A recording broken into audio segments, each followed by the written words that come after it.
आज गोटे नुआ आइटम करी देख कहार से आइटम पसंद फास्ट देखी पारे कहीं मो लंग भिड हो पारे छोट भिडटे करुँगी मिनी ब्लॉग देखु ये कहार पसंद ये कौन कहीपर कि ये मोर पीत शाग आई नुआ नुआ बाहर जिते कर बढ़िया लगुच देखते मोर ये आलुटा टी भजा होगा फास्ट रसुण प्याज देदेली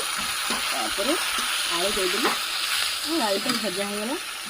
तादे मुझे पिता शागटा देदेली देखिए बहुत मस्त लगे खाया आपण मैंने करके देखिए बहुत बढ़िया समस्ते कर निश्चय मत लगे मुझे जानी आप कहना कथा कहीदे देखते बहुत बढ़िया लगे छोट अल्प पिता शाग अल्प ही पिता शाग खाया भल ना बेसी कम ना भल पिता जिन अल्प अल्प खाए सांग मैंने मोर पिता शाग देखु बहुत बढ़िया आपको देखा कारण मुझे चूल्हे कर मत बहुत खुशी लगी देखते मो पिता शाग रेडी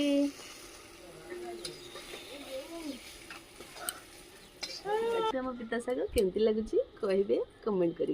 बहुत मस्त लगे मुझे आशा करुँच।